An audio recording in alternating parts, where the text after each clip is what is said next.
In this tutorial, we're going to create a to-do icon, similar to something you might see for an organizer app or some other kind of program.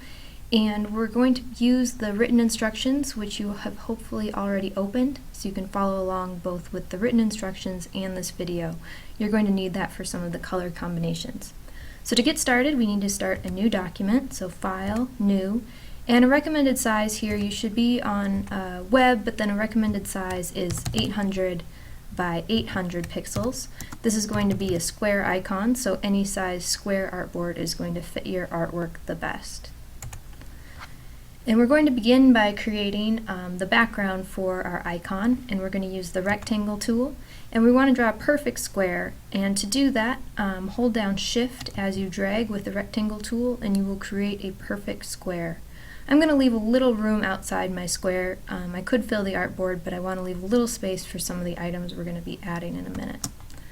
And once you have your square there, we're going to add some color to it. So with your gradient panel, we can start adding colors, and they recommend adding a tan and a darker tan, and there are specific colors for those. So if you double click on a color, you can pick something that's close to it, a light tan. But then if you want to further adjust that color, you can go to this palette icon and you can type in the exact, this is called a hex code, and you can type in the exact color combination that they recommend.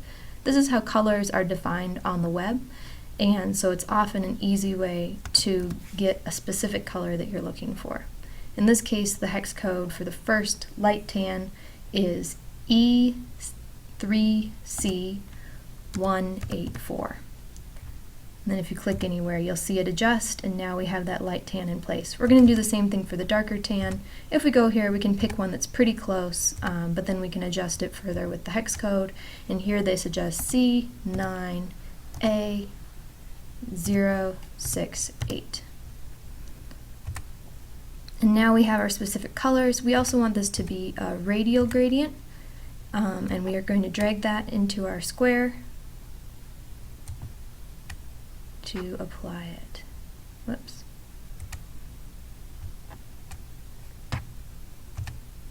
There we go. We want to make sure it's on the fill, not on the stroke. And for the stroke, we actually don't want one, so we can change the stroke to none. One thing to check here on your gradient is that the center is the lighter color. You can sort of see that if you toggle back and forth. Now the darker color is in the center. This button switches between them, reverses the gradient. We want the lighter color in the center so it looks like it glows. Now we want to add some rounded corners to our square, and if you are working in Illustrator CC, Creative Cloud, the most recent version, you'll be able to find these little dots in the corners of your shape, and you'll be able to use the direct selection tool, the white arrow, to pull in on those, and that will give you a rounded corners effect. I'm working in CS6, which doesn't have that effect, but that's okay because there are multiple ways to do this. So another way we can do it is going to Effect, Stylize, Round Corners, which we've done before. Preview something that looks about right. Maybe I'll make those a little bit rounder. And then we can say OK. And now we have a nice rounded square for our app background. Now we're going to start adding lines so we can make this have a little bit more texture to the background. So use your line segment tool, and we're going to draw a line straight down from the top to the bottom. And the best way to get a straight line is to hold down Shift while you draw a line. In this line, they don't give you a specific color, they just say to use a light tan. So we could use our exact same one, otherwise the one that's default in your palette is probably fine. We want to make sure that this is on the stroke, not the fill, because otherwise it won't show up since it's a line. And they recommend using a stroke weight of at least 2 points. I'm going to make mine 3 so that it shows up a little bit better. Right now it barely shows up at all because we're putting it on a square that's pretty much the same color. So we're going to add an overlay effect over here under the transparency pane. And we're going to change the blend mode from normal to screen. And now it creates a lighter effect so that we can see that line segment. We're going to do this again with another color. So right next to the other one, do the same, do another line. And if you have your guides turned on, it will kind of snap into place. This one we want it to be right next to it. And this one we want to be a darker tan, so we can choose the darker tan on our palette. And this one, rather than using a screen mode, we're going to use the blend mode of multiply, so that will give it a darker effect. We can zoom in to make sure that those lines are actually right next to each other. You might want to use your arrow keys to adjust them slightly so that they are right next to each other. One good keyboard shortcut is you can zoom back out by hitting Control and 0. Now we're going to group these two lines. You can highlight them by dragging around them or by clicking on them while holding Shift, and we're going to go ahead and group them. Now they will act as one object, and we want to copy these. We want to eventually have 6 copies on across this. So one way to copy them is by going to Edit, Copy, and Paste. But you guys should also know that you can also copy items at this point by holding down either Alt on Windows or Option on Mac while you drag. And if you also hold down Shift, you'll drag them in exactly the same plane, so they stay straight.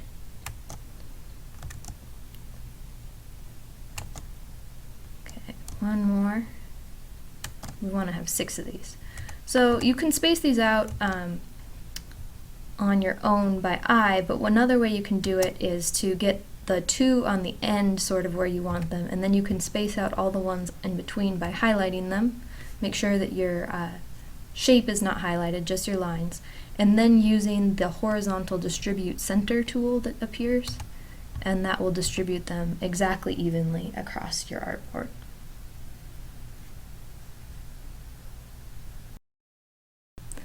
Now we're ready to create the notepad shape. So to start this, we're going to create a rounded rectangle, and you could do this either the ways we did earlier, either by pulling in the corners or using the rounded corners effect. We can also go up here and use the rounded rectangle tool, which is what the tutorial suggests, so we can go ahead and do that. And one thing about the rounded rectangle tool is that the corners may not be exactly the size you want, and one way you can adjust that is using the tool. You can click anywhere, and then you can actually put in what kind of corner radius you want to have. And you might have to play around with this a little bit to get what you want. I'm going to try 40 and see how that looks. And that looks about right. So now if I delete that shape, those settings have saved, and I can now draw a rectangle that will have those same corners. So the shape you're drawing here should be a little bit longer than it is wide, but it's actually pretty close to a square, and it should fill a little more than half of your icon, but not the whole thing. And if you don't get it the right size immediately, you can use the direct selection tool or the transform to make it larger or smaller by holding down Shift. I like that size pretty well, so the next thing we're going to do is rotate it 15 degrees. You can use your rotate tool to do that. You can also just use your direct selection tool. If you hover over corners, you'll get the double arrows, which means you can rotate, and you'll notice that as you start rotating an item, it will actually tell you how far you've rotated it. So we're going for 15 here, but I think 15 is actually a little much, so I'm going to do something just under 14. And here you can adjust the size. You can also adjust where this is located. So if it's not looking quite like the demonstration and the tutorial, this is where you can now move your notebook around or resize it a little bit. After this point, it's going to become much harder to do so, so you should get your shape looking the way you want now. Once you have your shape the way you like, we're going to go ahead and give it a gradient. This gradient is actually very similar to the one that we used on our original shapes. You can go ahead and use the eyedropper tool as a quick shortcut to take the gradient from the back. You have to have it selected. And then you can exactly replicate that gradient, and now we can go into the gradient panel and just change the colors. So we want the lighter color here to be white, and we want the darker color to be a very light beige, which is F3D CCA. And that looks pretty good. Now we have the beginning of our notepad. Now we're going to start giving it some dimensionality. So we need to copy this item and paste it twice. We can do that a couple different ways. In this case, we're just going to go edit, copy, edit, paste, edit, paste. And there are two items here. I'm going to separate those just to make sure that we can see them both. And we want both of those new shapes to be the same dark tan color. So I'm going to go ahead and double select both of them, and on the color picker here I can type in what color I want them to be. That color is A8783F. Now we're going to go ahead and align one of them, the one up here, to our original notebook. And one easy way to do that is by selecting both of them by holding down Shift and then using our align tools up here. First I want it to go all the way left like the original shape, and now I want it to line up to the top of the original shape, and now it's in exactly the same place. This other one we want to get all the way off our artboard, so I'm going to zoom out here. And we want to move this one so that it's just barely off the artboard. And you might need to zoom out to be able to get it in the right place. We're going to go ahead and use these to create a blend effect. So they're not going to stay as different shapes. We're going to be grouping them as a blend.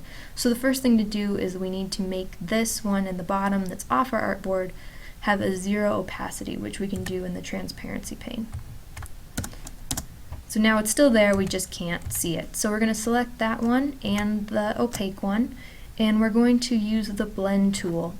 And one way to access that is up in the object, blend, and there are blend options along with blend make. So first we're going to check the options. There are a couple things here.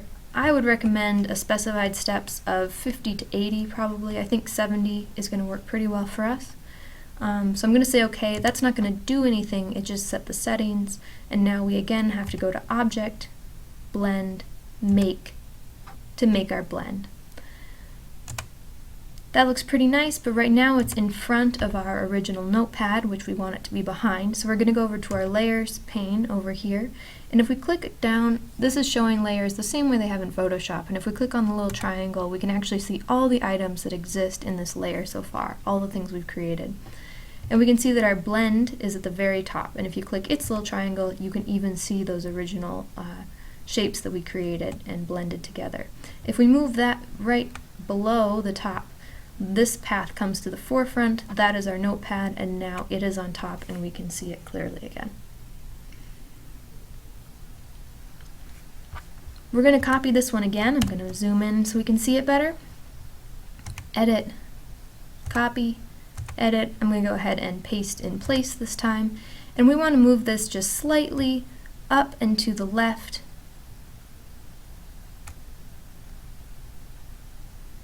so that there's just a small edge over here and a slightly larger edge at the bottom.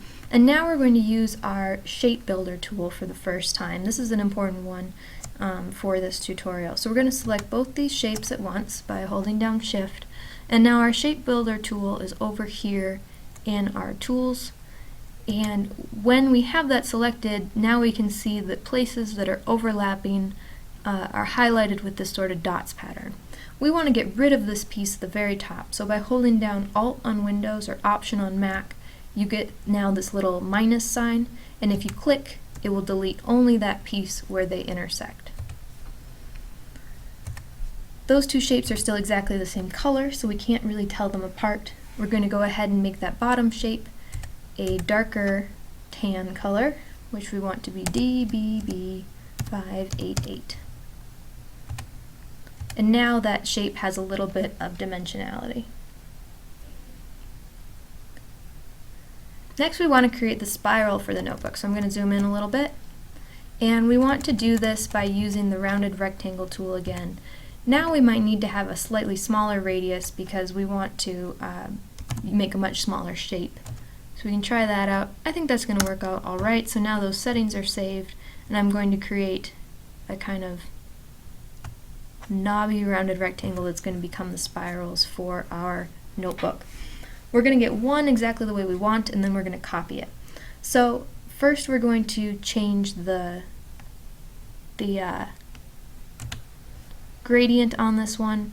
The gradient is still the same style as the notebook or the background, so we can go ahead and pick one to start out with a radial gradient, and then we can go to our gradient pane to adjust that. This one we're going to have be a medium gray to sort of a darker gray. So that one is B6 A DA 6 for the lighter part of it. And then for the darker part we want it to be 6F 5C 4F. And now we have that gradient in place. The last thing we want to do with this is move it so the center of the gradient isn't at the center of the shape but toward the top.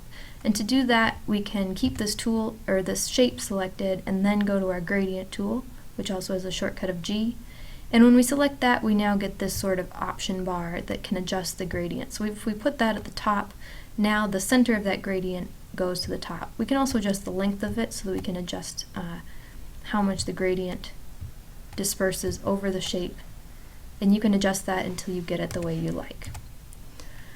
Once you have one of these the way you like, we're going to make a few copies. I'm going to do this by holding down Alt or Option.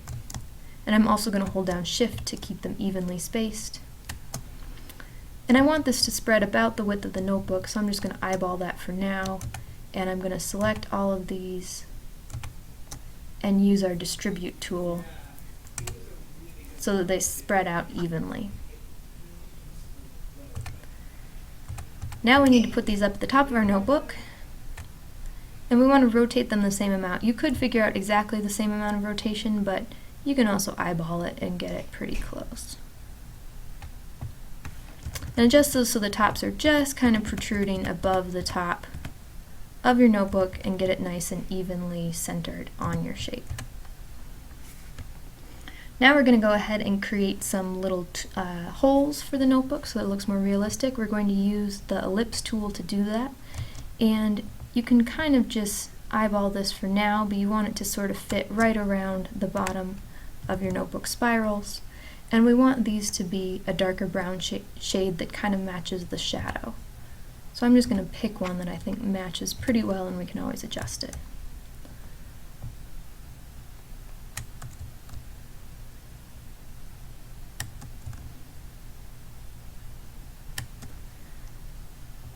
And one thing I'm going to do here is group our spirals to make this next step a little bit easier. So we want to move the holes beneath the spirals. You can also select items from your Layers panel by holding down Shift and clicking on their little squares by where they exist. So I'm going to select those and I'm going to group them to make this easier to move the holes beneath them. So now our spirals exist in a group, and I'm going to move that group to the top so that they are on top of the holes we just created. And now you can further adjust those holes to make sure that they're lined up nicely with your spirals. When you have that the way you like, we have just one more piece that we need to do for our notepad.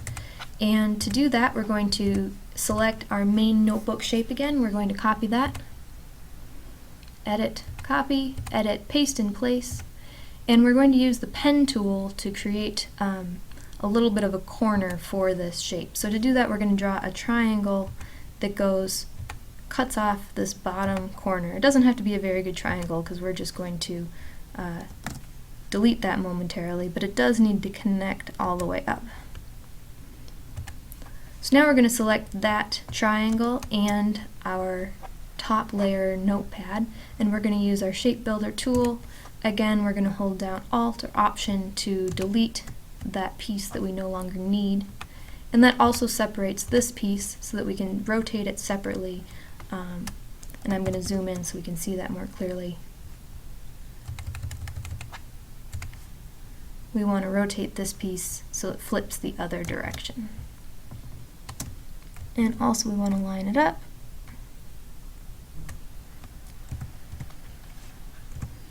And now we just need to adjust some of the colors to make that gradient more distinct. On this little piece, instead of having a radial gradient, we want it to have a linear gradient. And we probably want to swap that around so that the lighter edge is on the outside. We also want to adjust the gradient on the bottom. This is sort of the overturned page. And you can, if you're confused now about which things are which, you can see all the different pieces that are going on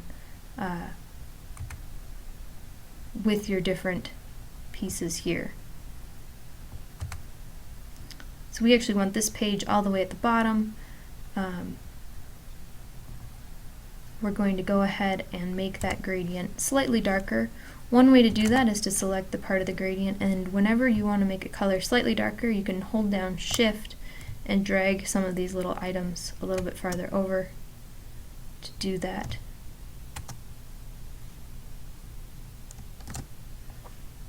Let's see. And we can also adjust that more later as well if it's not looking distinct enough. So we definitely need to move our spirals back to the top. We want to go ahead and move all of our holes back to the top, but below the spirals as well. And this is where, again, grouping content could be a good way to make this easier for yourself.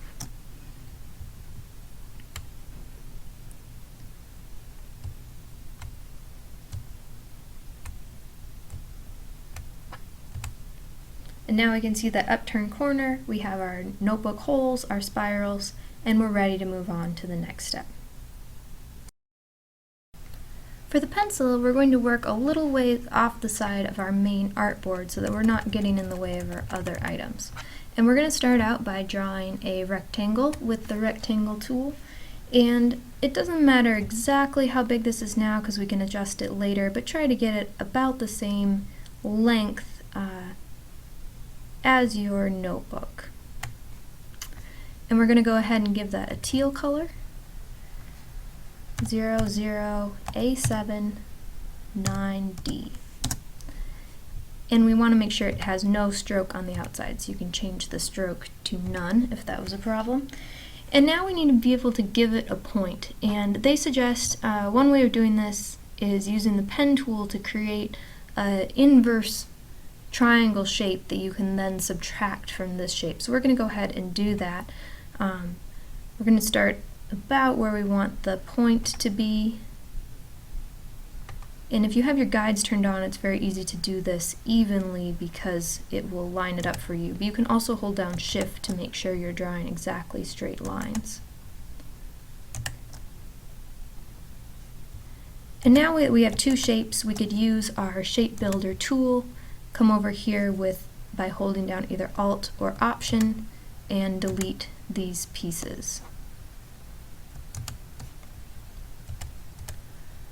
I'm going to go back. I think it's slightly easier to do that step after you've created the next part with the brown part on the pencil. So I'm going to undo that and save that shape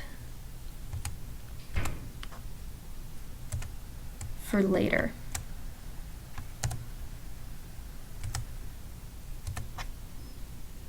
So we're still going to use that in a bit, but I want to do the bottom part of the pencil first. So now we need to create 3 overlapping and make these about half the length of this pencil. We're going to go ahead and give these sort of a tan fill with different shades. So right now I'm just going to start out by making 3 that overlap just slightly.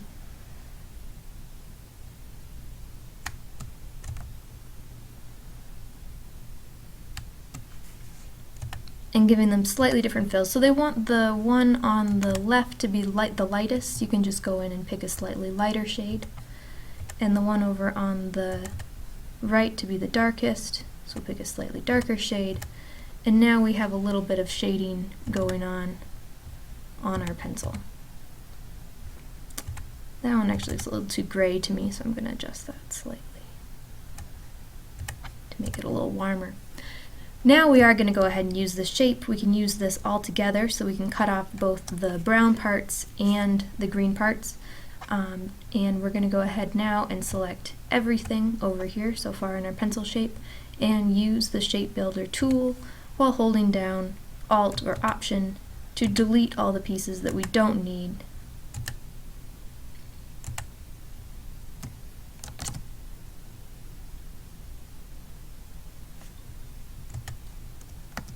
Whoops, we lost a piece there.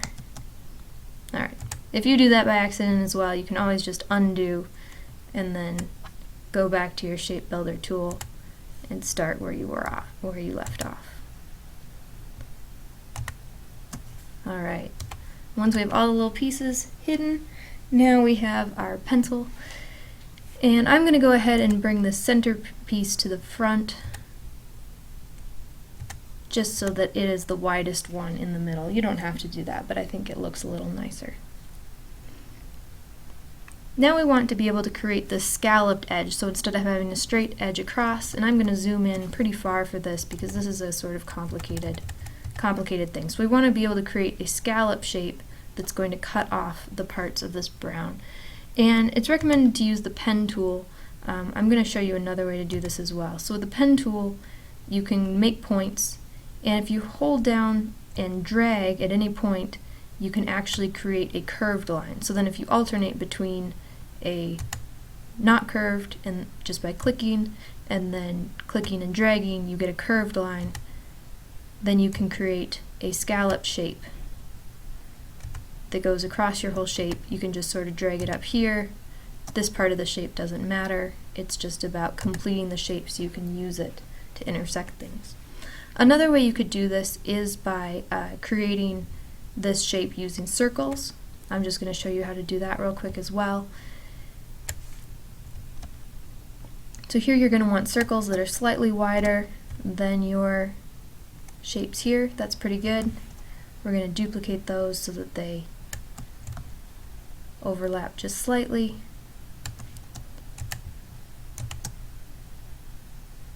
We're going to move these over here. And now we're going to use our Shape Builder tool in a different way. So this is the way that you can actually combine shapes. If you don't hold down anything and you just drag across these, it will actually combine it into one shape. And now you can go ahead and use a rectangle tool with these, select this, and now you can use your Shape Builder tool again, this time doing the subtraction, and now you have a scallop shape that way as well. I'm going to go ahead and use the scallop shape that's already here. We're going to highlight all the pieces we need, go to our Shape Builder tool, and using Alt or Option, we're going to delete all the small pieces that we don't need. Again, if you do it a little too much, let's zoom in so we can get all those small pieces. You can always undo.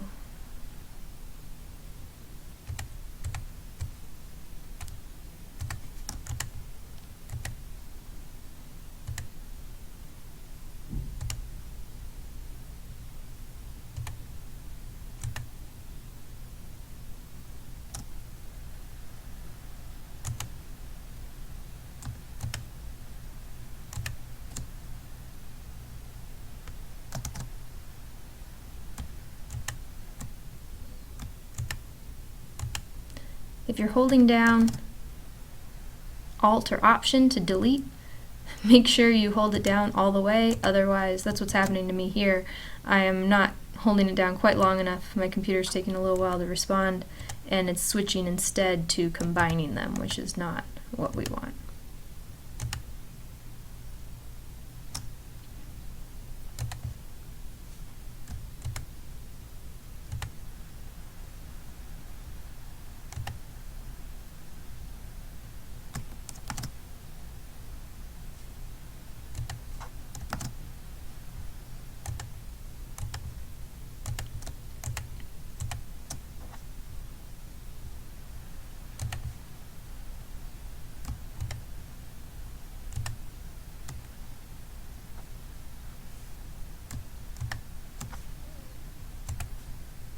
This is probably the hardest part of this entire tutorial. And once you have that completed, you will have that nice scallop shape showing with your pencil. We don't need this one anymore, so I'm going to go ahead and delete it. The next thing we're going to do is add a little bit of eraser to the top of this pencil, and if you find that your proportions don't feel right to you, you can always adjust the edges of your different shapes using the Direct Selection tool. So I'm going to go ahead and make this pencil shape slightly taller by selecting both the top anchor points and just using my arrow key to make that slightly longer. We're going to go ahead and add an eraser using the rectangle tool. And in this case, if you're using Adobe CC, you can use the rectangle tool and then draw in the corners to give them a rounded effect. I don't have that option since I'm working in CS6, so I'm going to do the rounded, the effect, stylize, round corners. That's a little much.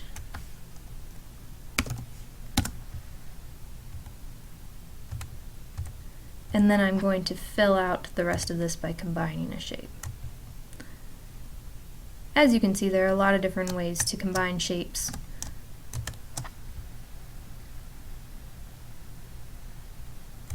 And that is a major building block of Illustrator.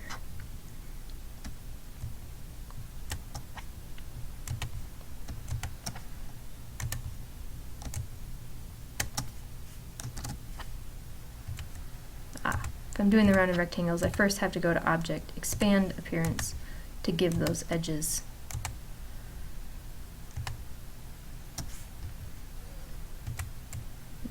make them permanent.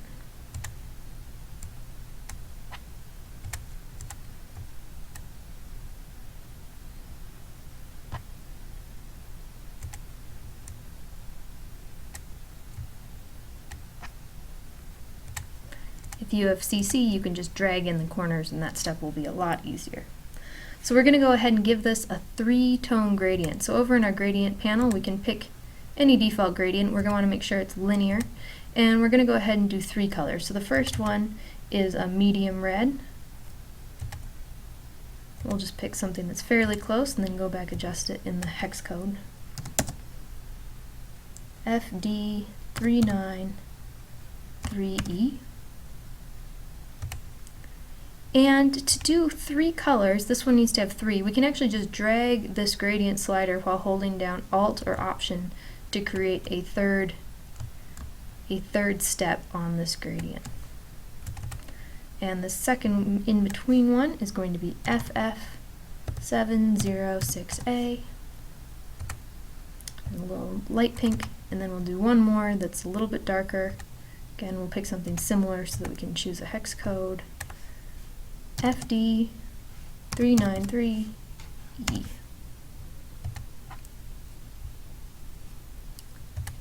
And now we have our completed eraser. So the next thing we're going to do is create the 3 rectangles to be the metal connector between the pencil and the eraser. I'm just going to have these kind of sit right below the eraser here, and when I draw them by default, they're going to be filled with the same gradient.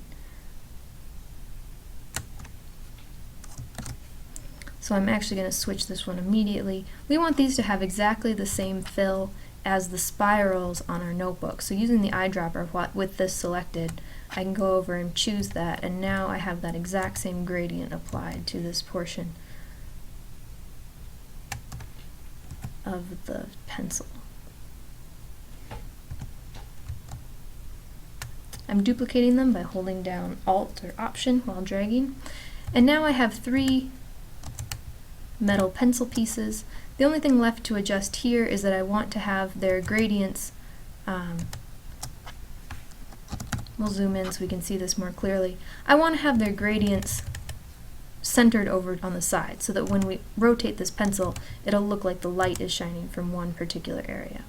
So we're going to use the gradient. Once they're highlighted, we're going to use the gradient tool and move these pieces up.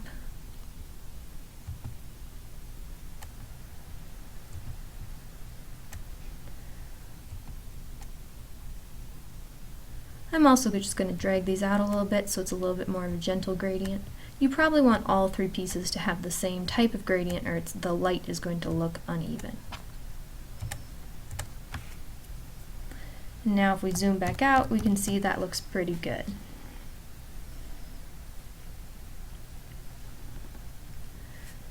Now we need to draw some different colored panels on the pencil. Those should line up with our panels that are underneath, and we really only need to do 2 of them because we want to have one on the outside and one on the inside that will match up with a different shade. So we're going to make the light green, or the light teal is going to be 1,4, C9, B8, and the dark one is going to be 0,57, F7,3. And we want to get those behind the brown pieces, so we're going to select the brown pieces. We could also do this over in our layers panel. Go to Object, Arrange, Bring to Front. One of the last things we need to do on our pencil is give it the lead, so we're going to use the ellipse tool, and we're going to draw a pretty large circle. By holding down Shift, you can get a perfect circle. And we're going to center that so that it overlaps the bottom of our pencil, and we're also going to give that the same gradient that we gave to the metal parts of our pencil and our spirals over here.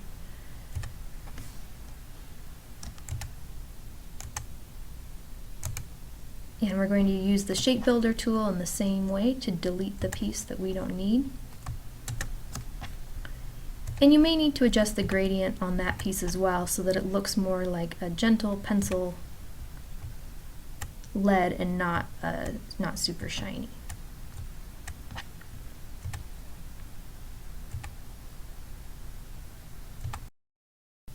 Now we just have a few last steps to complete our icon and get all the pieces together.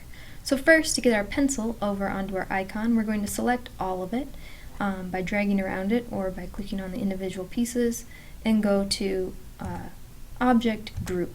By grouping it, we have a little bit more control over dragging it all together instead of having to worry about the individual pieces coming apart. So we're going to bring it over to our icon, and we're going to rotate it. There's not a specific rotation that you want to do. 45 degrees is pretty close, so if you hold down Shift while you rotate, you can get a nice 45-degree rotation. But you might want it a little bit more or a little bit less than that. And we want to add a drop shadow now to this pencil by going to Effect, Stylize, Drop Shadow. And this is the mode we want. We want it to be multiply, and opacity is often 75 by default, but we want it to be 45. We want both offsets to be 7. We want the blur to be 7. And a really critical part is that we want the color often defaults to black, and we want it to be this nice brown instead. 3F1606. And we can preview that to see how it looks. You can see that nice shadow appear along the edge of the pencil, and when that looks correct, you can say OK. At this point, if your pencil is not quite the right size or isn't in the right place, you can still go ahead and change it. You can rotate it. You can change the scale by holding down one of the corners and holding down Shift as you scale it. Make sure that you now have the pencil exactly the way you want it, because we're moving on to the check mark. So, one of the last objects we need to add to this is a check mark, and we're going to start that by creating a green triangle.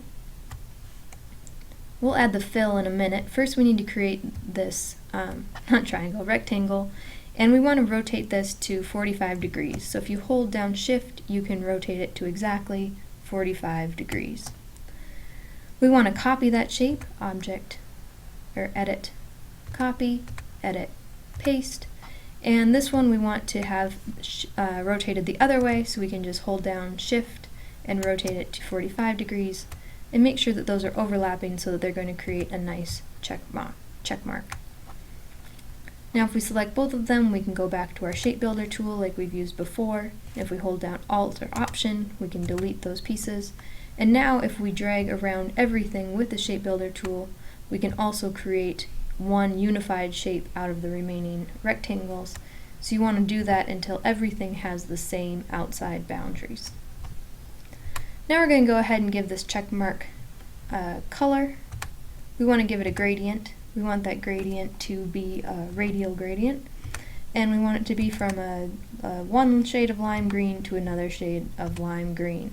So we're going to go ahead and pick something close and then give it the exact color. E5 F034 for the first one. It's pretty lemony green. And then for the second one, we want it to be BDD734. So now we have this nice electric lime green check mark. And we want to copy and paste this to give it a little bit of a shadow as well. So edit, copy, edit. We'll paste in place this time, and we just want to offset that a little bit and send that new one to the back. Or actually, we'll bring the original one to the front. The back one we want to give a little bit of a different color. We want to give that more of a spring green color, and we'll pick 9 DC D34. So that creates just a little bit of texture there. We can go ahead and bring this shape over. We want to group it eventually, but first we want to create a shadow. So we're going to bring this over to where it belongs, sort of underneath our notebook, kind of hooked under the corner. And you may need to rotate it a little bit more to get it the way you want and what looks good with your composition.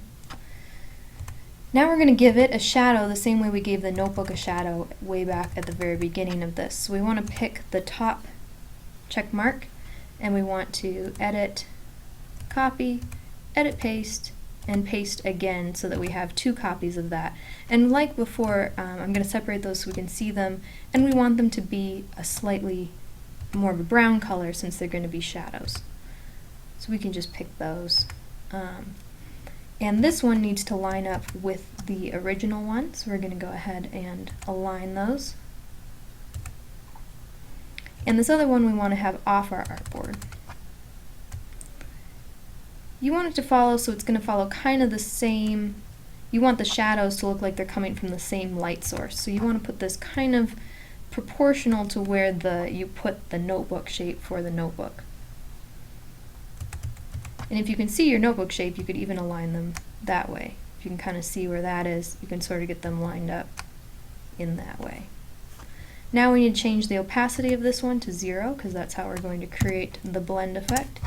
And we're going to select both of those, go up to Object, Blend, Make, and that one seemed to have a little bit of a strange effect going on.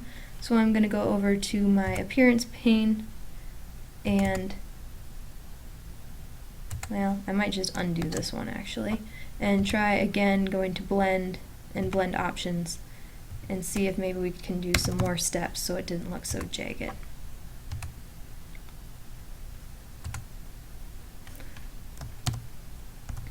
That still looks a little jagged. You could try adding some more steps if you want. I'm also going to lower the opacity on the entire blend item so it doesn't look quite as dramatic. And now in our layers we want to find our check marks and bring those to the top so that they stand out.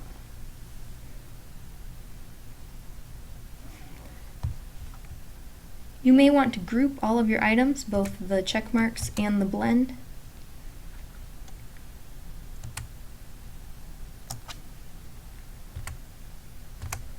Because that way you can move them around and they'll move as a group instead of having to move each piece individually.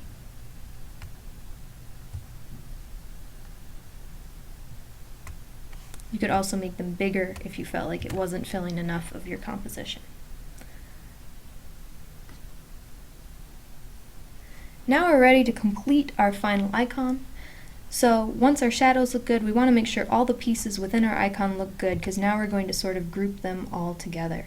So we want to use this rounded rectangle shape that we created at the very beginning for our base piece in order to give some nice sharp edges and then a little dimensions to the icon overall. Since I use the rounded rectangle, or the rounded corners effect, I'm first going to go up to Object and Expand Appearance. If you used one of the other techniques, like dragging in the corners, you will not have to do that step. At this point, we want to group everything other than that background piece.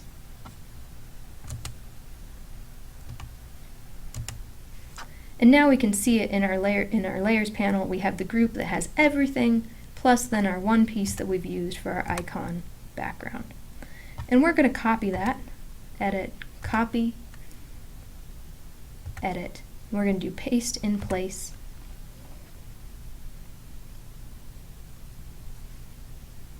Now we're going to select everything. Right now we can't see anything, but see all these little pieces around the edges that we don't really want? That's what we want to get rid of. So we've used this piece and we're going to create a layer mask by now selecting everything, which you can go up to Edit, Select All, or you can also do Control A. And what we want to do is create a mask with that top piece. Since it's on top, it's going to do that automatically. The shortcut for creating a clipping mask is Control 7. You can also go to Object, Clipping Mask, Make. And what that does is it doesn't delete those pieces, they still exist, but it has hidden all those little pieces around the edges from view so that we now have everything back to this nice rounded square shape that we'll use for our icon. The last thing we want to do is add a little bit of dimension to our icon using the direct selection tool, so we can select that background even though it's part of this layer mask now. We can say Edit, Copy, Edit, Paste, and we still have that item. We can move that to the back so that it's behind the rest of our clipping mask. Then we can adjust it.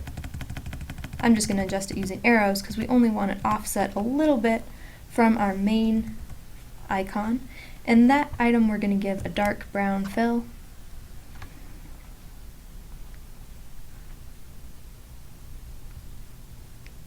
We'll just pick one actually. How about something like